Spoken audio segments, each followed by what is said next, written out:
Oi, gente, muito boa tarde, tudo bem? Seja muito bem-vindo.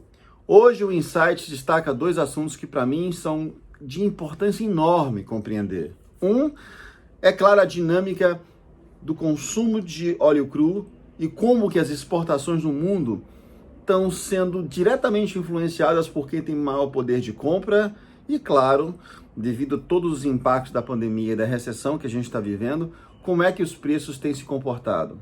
Então, entender essa dinâmica é algo que a gente nunca pode perder a visão, porque isso impacta diretamente na nossa visão de longo e médio prazo.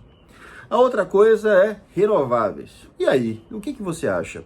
Será que a gente está entrando numa época de que, de fato, mudanças concretas, compromissos tomados com big oils e grandes investidores em um investimento de portfólio mais sustentável?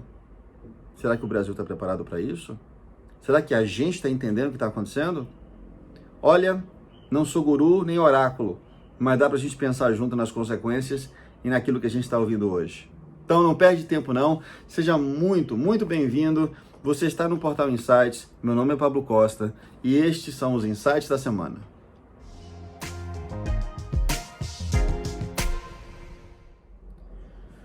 Oi, gente. Então, vamos bater um papo sobre consumo? Olha, eu não sei quanto a vocês, mas a velocidade que as coisas estão mudando no mundo da energia, às vezes tem até me surpreendido. Quando a gente começou a estudar um pouco as relações de força que hoje interpelam quem negocia, quem vende, como é que o preço de commodity passa a se comportar, a gente começa a compreender que não se trata apenas de um movimento de demanda e procura, como intelectualmente e talvez de maneira conceitual, a gente imaginasse como qualquer mercado se comportasse. Isso é uma meia verdade. Como eu já falei no último Insights, os Insights da semana passada, existem outras forças que tomam forma, que fazem parte do processo decisório. Bom, você deve lembrar que há uns 3 meses atrás, a Organização de Produtores de Petróleo, a OPEC Plus, incluindo a Rússia, fizeram uma negociação para cortar níveis de produção, para servirem como balizadores, para atenuar o movimento de baixa procura de compra de petróleo, também atenuada pelas restrições impostas em função da pandemia e do combate da pandemia do coronavírus. O resultado não foi imediato, mas, diga-se a verdade, os preços se estabilizaram ao nível mais baixo que o anterior à pandemia, mas de uma maneira em que alguns movimentos puderam ter sido observados.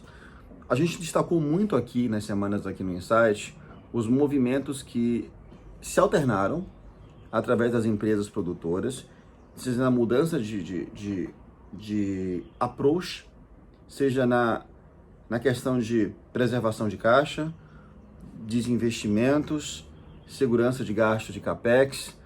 Tudo isso é claro, objetivo e tem sido muito apreciado para a manutenção e sustentabilidade dessas empresas. Até aí, business as usual. Como diria um amigo meu,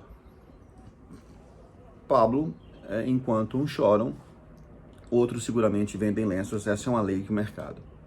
Mas sabe uma coisa que eu observei agora? É que essa mudança, dessa dinâmica, tem afetado também exatamente o poder de influência dos maiores produtores, ou das regiões ditas por maiores produtores de petróleo cru. Um exemplo claro é a Arábia Saudita, que tem observado uma queda muito significante em suas exportações. Bom, se alguém está exportando, alguém está importando. Eu tinha um professor, inclusive, que me chamava a atenção que, devido às forças no mundo hoje, Pablo, sempre que você ouvir alguma distopia econômica em função de demanda e você não souber a resposta, chuta China, que você tem 50% de chance de acertar. Na época parecia uma brincadeira, hoje faz claro. O consumo do país asiático e a maneira como ele trata os commodities, para não entrar no papo de manufatura agora, afeta muita coisa. Não é surpresa, então, a gente lê a respeito numa matéria que saiu recentemente na Oil Price, que que as regiões mais produtoras de petróleo estão perdendo força nas exportações para esses países tão importantes, diga-se a China. Segundo o relatório, a própria Arábia Saudita, as exportações para a China reduziram no último quarto, algo em termos de no último quarto reduziu um quarto, mais ou menos 27%, o que é muito. E quando você vai entender, bom, se de fato a Arábia deixou de ser o maior exportador para a China, quem passou a ser o primeiro? As Américas. Não deixa de ser uma ironia que existe uma disputa comercial de interesses China e Estados Unidos, mas é assim, talvez ingênuo a gente imaginar que isso acontece em todas as frontes. Não, somente naqueles que interessam. Os Estados Unidos não vai impedir que haja um consumo da China para os seus produtos, que indira aqui o commodity de petróleo, sendo que isso vai favorecê-los. Mas o movimento não para por aí. Quando você traz isso um pouco para a realidade, em função do nível de preços de petróleo mais baixos e o nível de estoque dos mesmos também muito alto, a China se viu, como qualquer outro player que controla a demanda, numa situação extremamente confortável. Não é à toa que no Brasil, hoje, a Ásia tem uma importância enorme nas exportações. Segundo levantamentos recentes, exatamente em função do enfraquecimento do poder de venda dos rivais, em função das negociações assim feitas, o Brasil ocupa um espaço e esse movimento hoje, segundo reportado, já soma quase 70% do que a gente exporta no atual momento, vai para a China. Sim, a Ásia se tornou para o Brasil um mercado extremamente importante. A gente já sabe aqui que não somente para a questão do commodity do petróleo, mas também com relação ao agronegócio e outras frentes que o Brasil tem. Existe uma discussão muito grande de qual é o interesse da China de forçar a compra de petróleo e de outros insumos commodities do Brasil. Talvez por trás de pano de fundo, e aqui uma pinceladinha de dúvida, talvez haja um interesse muito grande em que o Brasil continue sendo o grande exportador, não de produto acabado, não de tecnologia própria, e sim de commodity. Essa é uma decisão estratégica que não cabe somente ao setor de petróleo, mas é uma crítica que eu faço para que a gente entenda que tipo de país a gente quer ser no futuro. Mas, voltando à questão do petróleo, como já tinha afirmado em outras ocasiões, Roberto Castelo Branco falou que na atual situação, e aí ele olhando claramente a caixinha dele, Petrobras, para ele é muito favorável. Ele comentou que se a gente tivesse mais petróleo estocado, a China tinha comprado. Castelo Branco tem uma visão muito pragmática com relação a isso, e eu não o culpo por isso. Uma empresa que está se reconstruindo com tantos programas de desinvestimento para alavancar a caixa, para diminuir o nível de endividamento, não poderia pensar diferente. Então, é importante que a gente tenha essa dinâmica, gente. Quando a gente vê movimentos desse jeito, e há uma parcela de interesse de controle muito claro, e nem assim todas as vezes na direção que a gente gostaria. Eu gosto de ressaltar aqui, tô assim bastante enfático. A chance que a gente tem de aumentar a produção no Brasil com os projetos que estão vindo aí, com a quarta fase do pré-sal, como a gente destacou durante na última sexta-feira no post no portal, elevará o nosso, eu vou chamar de custo de responsabilidade. Exatamente porque as energias fósseis, elas estão chegando no momento, elas já eram finitas, por uma questão unicamente de conceito. Então, se elas são finitas, é importante que a gente entendesse essa dinâmica. Essas janelas não se abrem toda hora, que a gente continuasse a exportar o que a gente pudesse, mas que definisse um plano, porque, de fato, gente, em algum momento essa riqueza escassa acaba e ela precisava ter transformado as regiões sobre as quais você tem regimes democráticos mais desenvolvidas. Isso não é uma crítica que eu faço à Arábia Saudita, tá certo? Mas assim, fica evidente que a gente precisa absorver melhor esse tipo de conhecimento de forma a transformar em benefício para a sociedade, uma coisa que eu bato na tecla aqui o tempo inteiro, ok? Então, esse era o primeiro assunto que eu queria falar com vocês hoje. Deixa eu pular para o segundo. Vocês têm percebido que a conversa sobre renováveis tem tomado um outro patamar, seja eólica, solar ou hidroelétrica, ou os óleos no Brasil, na verdade não é por acaso, nós somos o país com maior biodiversidade no mundo, tudo isso chama muita atenção. Contudo, vale também observar que as empresas hoje que se dizem percursoras desse, if I may, Green New Deal response, é o fato de que hoje, tudo aquilo que tem sido divulgado pelas grandes big oils, em termos de descarbonização, em termos de low emissions, metas para 2040, metas para 2050, por enquanto, se vocês me permitem, é tudo para inglês ver. Tem um colega meu que sempre fala assim, Pablo, o papel aceita tudo. Então, é muito importante que a gente defenda uma agenda liberal, progressiva e sustentável. Eu defendo isso, mas precisa ser feito de uma maneira responsável. Porque até onde eu estou entendendo, muitas dessas declarações, você está surfando numa onda verde sem apresentar planos concretos de mudança. Pô, Pablo, mas você está generalizando. A BP fez declarações contundentes, a própria Equinor também fez alguns movimentos. Mas se pra gente não tá claro, eu vou usar também a expressão de uma série que eu adoro, que é o West Wing, e tem um episódio em que o presidente fala uma coisa que eu guardo muito, né? If you want to convince me something, to convince me about something, show me numbers. E os números são impressionantes. Se você soma, se você pegar o ano como 98 e soma o volume de investimentos que as grandes mídias fizeram em renovável, eles não chegam a nem 1% do orçamento anual que essas empresas colocam juntos. Não, Pablo, 2008, 2018, agora mudou. Mudou. Hoje, segundo o levantamento da consultoria Rystad, se imagina que nos próximos 5 anos, o setor de óleo e gás, para o Big Oil, vai investir quase 168 bilhões. Desses 168, apenas 18% são dedicados a energias renováveis, entre o solar, wind energy, etc. 10% do capex, gente. Nos próximos 5 anos. Nesse alvoroço todo, a gente continua enxergando o desenvolvimento que é pautado em energia fóssil, mas para se construir um canal para energias sustentáveis. Aí uma pincelada de oportunismo, se vocês me permitem.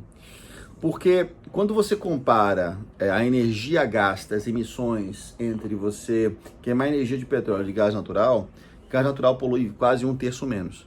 Então, muitos estão dizendo que o caminho é através do gás natural. E não é para muito. Algumas empresas têm tomado ações inteligentes, tá certo? A própria a Major Eni, tá certo? Tem feito investimentos em marcas importantes, como, por exemplo, uma retórica de falar assim, olha, a gente vai reduzir em 80% as nossas emissões nas próximas 3 décadas. No entanto, no mesmo período, eles estão previndo um boost no revenue expected, onde? Gás natural. Então, o que eu quero dizer com esse exemplo da Eni é que você sempre vai ver movimentos de mudança, mas existe um trade-off. E o trade-off da vez é o gás natural. Mas não fica por aí. Se a gente pegar a Equinor, que é uma National Oil Company, tá certo? É engraçado que a Equinor tem tamanha importância. A empresa tem investido de maneira mais concreta que qualquer outra, talvez. Se vocês terem uma ideia, os próximos 5 anos, os mesmos 18 bilhões que eu comentei, quase metade é devido ao investimento que a Equinor está prevendo. Na verdade, matéria inclusive publicada pela Eurasia Group, eles destacam o seguinte: se você tira a Equinor fora desse plano de desenvolvimento nos próximos 5 anos, na verdade, historicamente, você vai investindo menos em renovável. Então, veja como a gente tem dependido de algumas pinceladas de inovação e de incentivo separadas para algumas big oils. Então, a Equinor tem olhado nesse sentido, entendeu? Reduzir as emissões até 2025, investir, por exemplo, no portfólio de energia eólica, eles têm feito isso. Existem movimentos, mas eles são marginais, gente. E por uma razão bem óbvia. Preciso construir uma ponte entre você deixar de ser uma oil company para ser uma energy company. Como diria Armando Cavanha, as IOCs, International Oil Companies, estão se tornando EECs, International Energy Companies. E isso faz muito sentido em um movimento que não deve acabar por aí. Um outro exemplo curioso é a Total. A Total tem investido muito em energia renovável, mas ela tem feito um outro movimento. Seguramente ela tem inclusive um acordo com a Tesla de implementar a maior fábrica de bateria da Europa, na França. Por quê? O movimento imaginar que daqui a pouco o número de veículos vai ser cada vez mais dependendo de baterias, estão investindo isso. Também a Total tem um investimento grande numa fazenda de energia solar no Catar, também com investimentos de tornar, acho que ela tem um share de mais ou menos uns 50%. Então você vê movimentos nesse sentido, de empresas que têm pontuado a participação em projetos de sustentabilidade para passarem a mensagem de que estão de fato investindo em energia limpa. Mas não se enganem, um portfólio de anos, décadas em energia fóssil não vai sumir como um passe de mágica.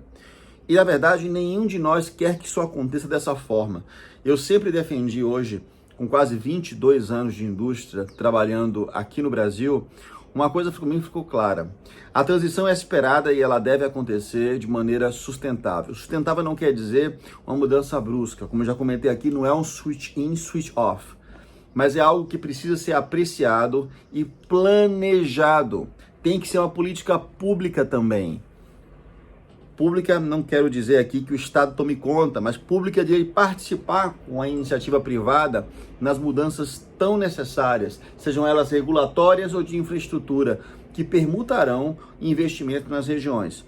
Lembra que a gente comentou que a disputa onde investir o que vai tomar um patamar maior daqui a pouco? Eu não estou dizendo que somente com relação à indústria de óleo e gás como era concebida hoje, mas sem dúvida, gente, como também o mercado de energia como um todo. As regiões precisam estar preparadas. E isso eu queria chamar a atenção aqui para terminar o nosso insight de hoje. Movimentos para a transição acontecerão, e isso acontecerão em todos os níveis de maneira cadenciada. Só não quero que vocês se enganem. As mudanças vêm com trade-offs. Os trade-offs subsidiarão esses investimentos. A energia vai ficar cada vez mais barata e, consequentemente, menos atrativa. O contraposto disso, com menos atrativa, menos geração de revenue capaz de subsidiar as transições de energia. Fora o lobby, fora os interesses. Forças que existem, e confia em mim, elas jogam pesado para manter o status quo como ele está, tá bom?